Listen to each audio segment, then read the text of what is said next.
Hello, everyone, and welcome to Thursdays Live with Chug. Each week, we cover pressing topics that matter to you and your business. I'm Arianna Gonzalez from Chug, attorneys and CPAs tuning in from our San Diego office. Please join me in welcoming Attorney Kirti Kalra from our Santa Clara, California office. Hi there, Kirti, and welcome. Hello, everyone. Good to see everyone again at this special time of the year for H-1B filings. So let's get to it.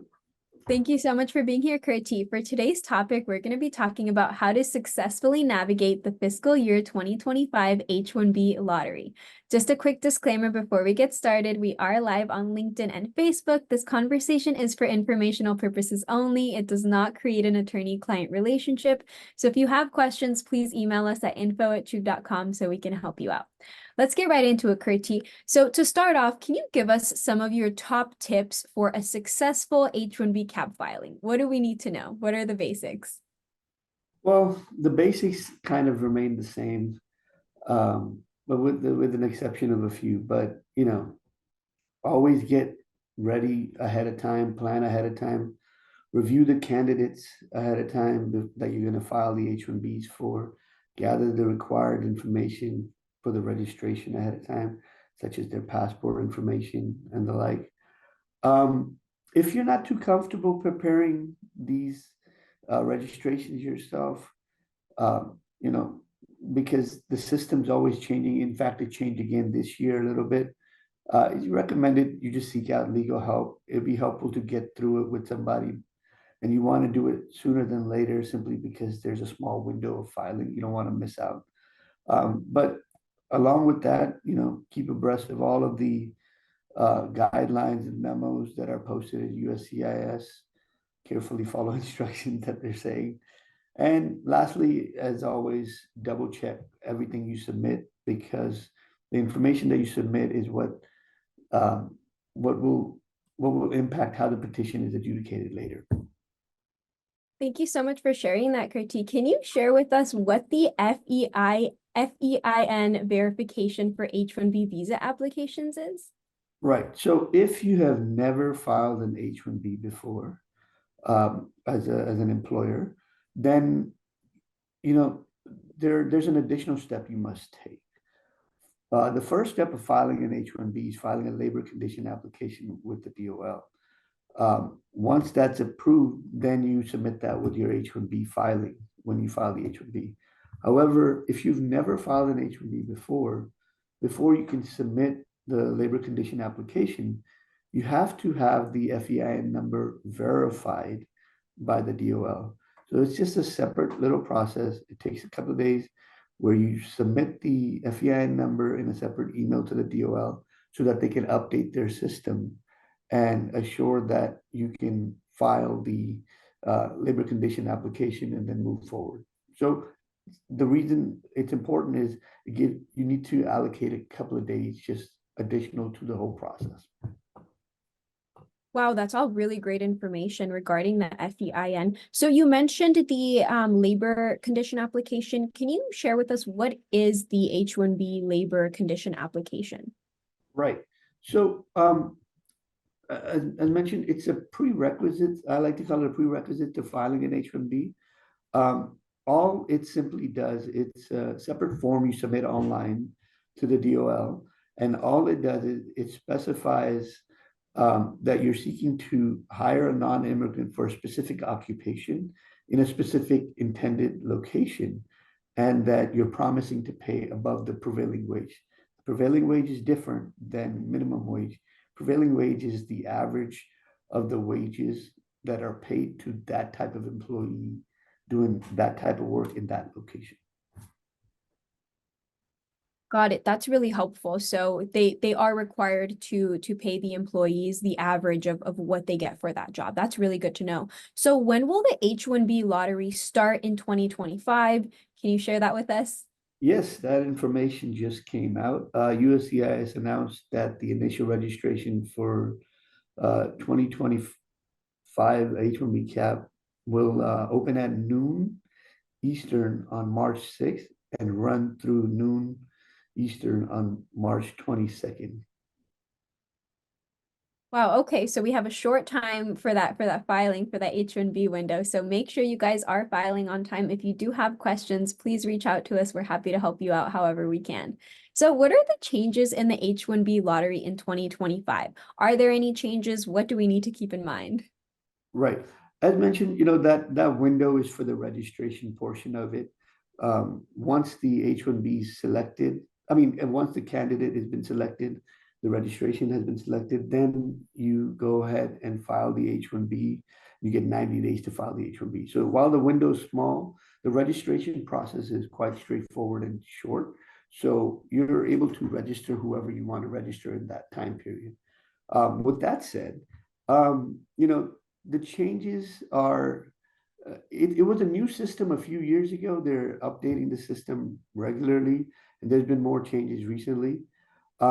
On February 28th, USCIS will launch an online organizational account and make the Form I-129 available online for petitioners filing for CAP 2025. And then the registrations will also be submitted through these organizational accounts.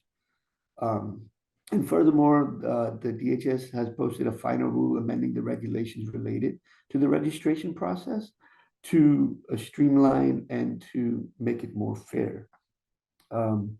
So one of the things that they did to make it more fair is they made it beneficiary-centric selection process.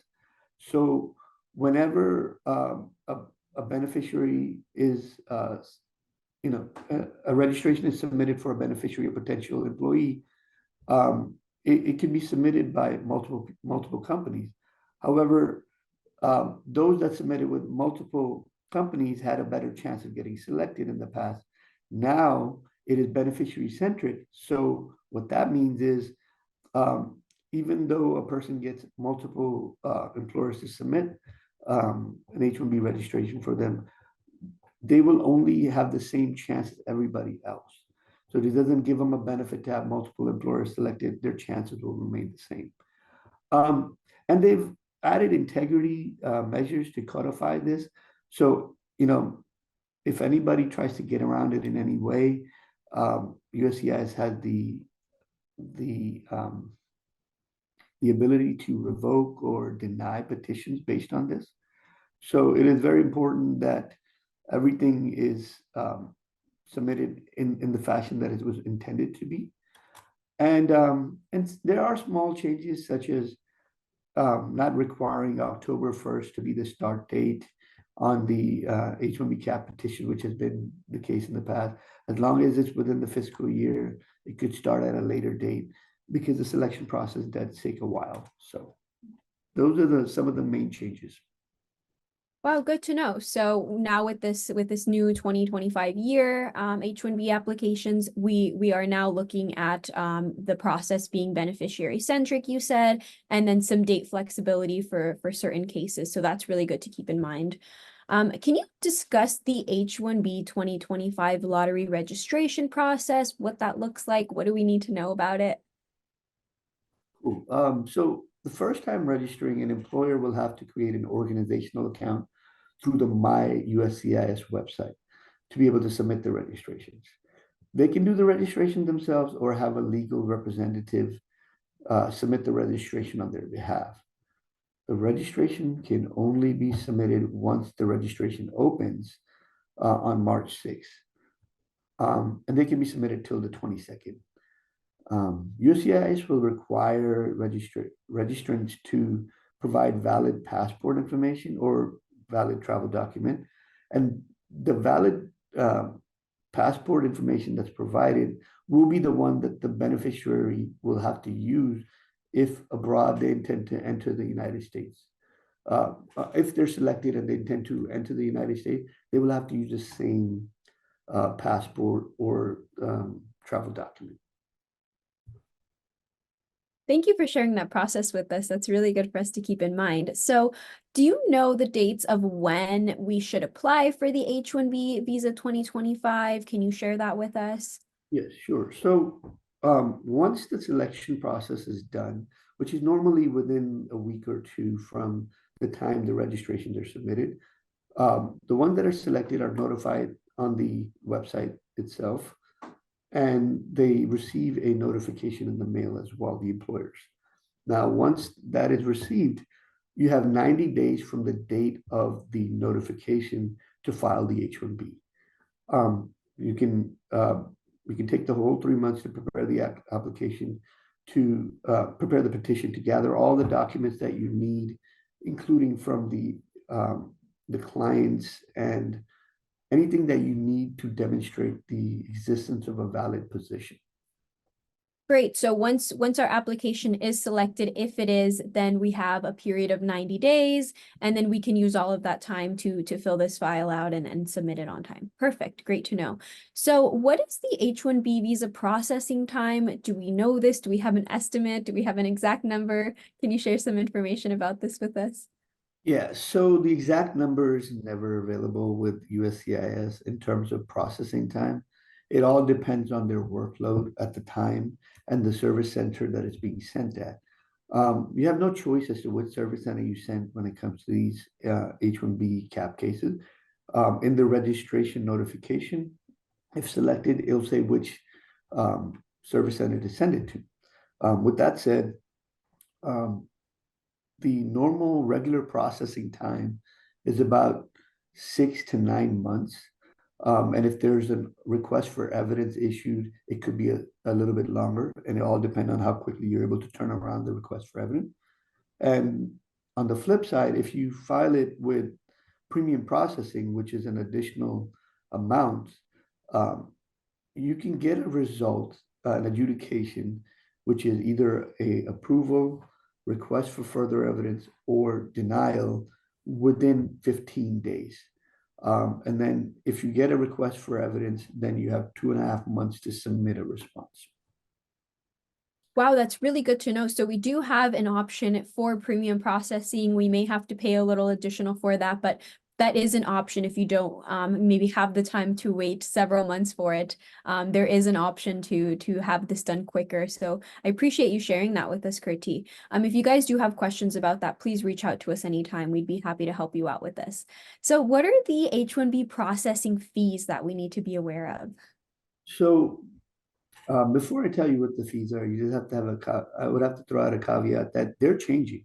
They're going to be changing very soon. And I think it may even fall within this time frame that we're talking about. So right now the registration is $10. Filing fees for an H-1B is about $4.60. There are additional fees to it, such as the ACWIA fee, ACWIA fee, which is either $750 or $1,500, depending on the size of your company. $500 anti-fraud fee, and then there's a public law fee that's also relevant to some employers, not everybody, which is $4,000. Again, these are all going to change shortly. There's a current process that it's going through right now to make those changes. And and lastly, the premium processing fee is $2,500 as of now. Are we expecting these to go up or down? Do we have any idea? So there are a few fees that are going down, but these H-1B employment-based fees are all going to go up. Okay, good to know. So make sure you guys are filing now if you can, as soon as possible, before the fees go up. If they do before we're allowed to file, then unfortunately, we're gonna have to deal with it. But hopefully we can file with the current fees, and then maybe next time we'll have to worry about the increases. So, can you talk to us about how we can check the results? Is there a date that we should expect to look for these results for the H-1B lottery? What insight do you have for us on how to check, the results on this? Right. So the way the process has worked in the past is that once the registration is in within that time period that's allotted, we get a result within 2 to 3 weeks after that time passes. You get a notification in your email for whatever email address that was submitted from the employer point of view, point of contact, such as either the employer point of contact or the representative that submitted it, such as the attorney. They will get a notification via email. With that, you log in and you can download the notification that you need, the registration notice that you need to be able to submit the H-1B petition. You normally have to attach that on top of the H-1B petition for the cap cases before you submitted it. That's really great information. Thank you for sharing all of that with us, Kirti. Do you have any final words of wisdom? We're running short on time here, so any final words for anyone going through this process that they should keep in mind? Any advice for anyone who's planning on registering and filing during this H-1B 2025 cap? I think the advice that I started off with is probably the most important. There are always changes to this process, and every time there are changes to the process, there are delays and something's happened with websites. There's always information that we're not aware of, and it pops up at near the end. So what I would recommend is get whatever it is that you can out of the way first. And that normally involves selecting your candidates, selecting the positions that you are considering filling with foreign workers. Get all of that information out the way, get all of that process done. You don't have to go as far as get ready for onboarding, because obviously they have to be selected first, but at least go through the whole vetting process. Look at the employee's background, resume, go through as far as you can with the recruitment process without actually going as far as, hiring them, because you're going to be extending the offer once they're selected. And the other thing I would recommend is don't register anybody you're not willing to hire. That just defeats the whole purpose. It does a couple of things. Once, you're wasting your time. If you're not going to hire this individual, there's no need to submit it. So you're wasting your time, money, and efforts to do this.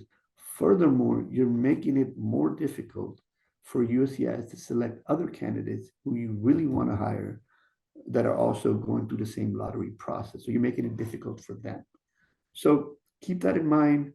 Get as much as you can out the way before this whole thing starts, and be very be picky. Pick whichever employees you want, potential employees you want, and just file for them. I know the selection rate is quite low. Hopefully it's better this year with the beneficiary-centric process.